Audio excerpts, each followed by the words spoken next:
নমস্কাৰ 24 লাইভ চাই থকাৰ বাবে ধন্যবাদ আৰু এই মুহূৰ্তত লৈ আহিছো এটা অতিকৈ গুৰুত্বপূৰ্ণ খবৰ এডিআৰই পৰীক্ষাক লৈ এবাৰ মুখ্যমন্ত্ৰী ডাঙৰ ঘোষণা যিসকলে এডিআৰই পৰীক্ষাত উত্তীৰ্ণ হৈছিল তেওঁলোকৰ বাবে আহি পৰিছে গুৰুত্বপূৰ্ণ খবৰ কিয়নো মৌখিক পৰীক্ষা কেতিয়া অনুষ্ঠিত হ'ব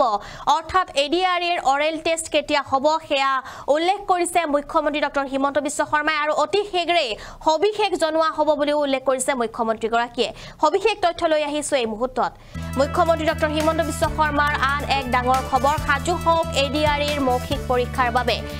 এডিআৰইত উত্তীৰ্ণ পৰীক্ষাৰ্থীসকল মৌখিক পৰীক্ষাৰ বাবে সাজু হওক এডিআৰইৰ মৌখিক পৰীক্ষা আৰু স্কিল টেষ্টৰ দিন ঘোষণা কৰিছে মুখ্যমন্ত্ৰীয়ে 15 জুনৰ পৰা হ'ব এডিআৰইৰ গ্ৰেড 3-4 মৌখিক পৰীক্ষা গ্ৰেড 3 আৰু 4 ৰ মৌখিক পৰীক্ষা হ'ব অতি হেগৰে ঘোষণা হ'ব হবিশেষ আমি এই মুহূৰ্তত জনাই আছো এটা ডাঙৰ খবৰ যিসকলে এডিআৰই পৰীক্ষাত উত্তীৰ্ণ হৈছে তেওঁলোকৰ বাবে এয়া এটা অতিকৈ গুৰুত্বপূৰ্ণ খবৰ এই মুহূৰ্তত কিয়নো এডিআৰই পৰীক্ষাৰ যিসকল উত্তীৰ্ণ পৰীক্ষাৰ্থী আছিল তেওঁলোকে ভাবিছে যে মৌখিক পৰীক্ষা কেতিয়া হ'ব আৰু কেতিয়াকৈ আমি চাকৰিত যোগদান কৰিম কিন্তু এই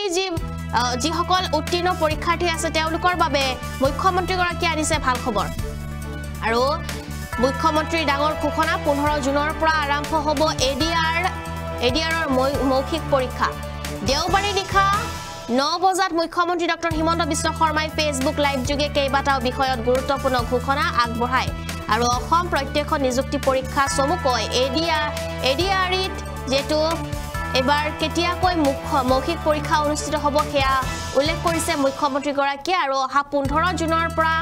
পৰ্যায়ক্ৰমে আৰম্ভ হ'ব এডিআৰইৰ স্কিল টেষ্ট আৰু মৌখিক পৰীক্ষা আৰু এই পৰীক্ষাৰে অন্তৰ্গত চালক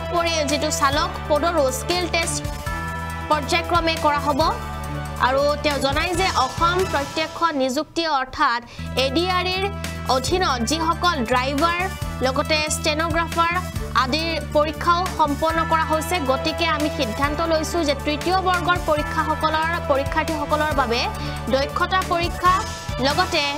যিসমূহ কম্পিউটাৰ পৰীক্ষা আছিল আৰু চালক পদৰ বাবে দক্ষতা পৰীক্ষা পৰ্যায়ক্ৰমে 15 জুনৰ পৰা আৰম্ভ কৰা হ'ব আৰু এই পৰ্ব এমাহৰ ভিতৰতে সম্পন্ন কৰিব বুলিও কয় মুখ্যমন্ত্ৰী গৰাকীয়ে 2-3 দিনৰ ভিতৰত এই সন্দৰ্ভত চৰকাৰী অধিসূচনা ৰাজহুৱা কৰা হ'ব অৰ্থাৎ নটিফিকেশন আহিব স্নাতকোত্তৰ শ্ৰেণীৰ শিক্ষক পদৰ সন্দৰ্ভত তেওঁ কিছু কথা অৱগত কৰিছে আৰু এডিআৰই পৰীক্ষাৰ্থীসকল এয়া ডাঙৰ খবৰ আপোনালোকৰ বাবে কিয়নো এডিআৰই পৰীক্ষাৰ যিসকল পৰীক্ষাৰ্থী আছিল তেওঁলোকে এতিয়া মৌখিক পৰীক্ষাৰ বাবে সাজু হ'ব লাগিব অতি শীঘ্ৰে মৌখিক পৰীক্ষাৰ বাবে সাজু হওক এতিয়া এডিআৰইৰ পৰীক্ষাৰ্থীসকল মুখ্যমন্ত্ৰীৰ ডাঙৰ ঘোষণা এডিআৰই পৰীক্ষাৰ্থীসকলৰ বাবে ডাঙৰ ঘোষণা কৰিছে মুখ্যমন্ত্ৰী ডক্টৰ হিমন্ত বিশ্ব শৰ্মাই কিয়নো দিন ঘোষণা কৰা হৈছে আপোনালোকে দিন এতিয়া যেটো গম পাইছে আৰু আপোনালোকে এতিয়া সাজু হ'ব লাগিব মুখ্যমন্ত্ৰী এডিআৰইক লৈ কৰিলে ডাঙৰ ঘোষণা আৰু ফেচবুক লাইভ যোগে এই কথা উল্লেখ কৰিছে মুখ্যমন্ত্ৰী এডিআৰই 2.0 মৌখিক পৰীক্ষা আৰু কম্পিউটাৰ স্কিল টেষ্টৰো দিন ঘোষণা কৰিছে মুখ্যমন্ত্ৰী তৃতীয় বৰ্গৰ পদৰ বাবে কম্পিউটাৰ টেষ্ট ড্ৰাইভাৰ পদৰ বাবে ড্ৰাইভিং টেষ্ট আৰু ষ্টেনোগ্ৰাফাৰ পদৰ বাবে যেটো ব্যৱহাৰিক পৰীক্ষা আৰু ইলেক্ট্ৰিচিয়ান পদৰ স্কিল টেষ্টৰ সমগ্ৰ প্ৰক্ৰিয়া 15 জুনৰ পৰা আৰম্ভ হ'ব বুলি মুখ্যমন্ত্ৰীয়ে ঘোষণা কৰিছে একেদৰে চতুৰ্থ বৰ্গৰ পৰীক্ষাত উত্তীৰ্ণ পৰীক্ষাৰ্থীসকল মৌখিক পৰীক্ষাত 15 জুনৰ পৰা আৰম্ভ হ'ব এই প্ৰক্ৰিয়া এমাহৰ ভিতৰতে শেষ কৰাৰ লক্ষ্য অসম চৰকাৰ আৰু মংগলবাৰৰ ভিতৰত ৰাজ্যৰ চৰকাৰে আনুষ্ঠানিকভাৱে জাননী জাৰি কৰিব বুলি সদৰি কৰিছে মুখ্যমন্ত্ৰীয়ে তেওঁৰ মন্তব্য আছে হেয়া শুনাবলৈ চেষ্টা কৰি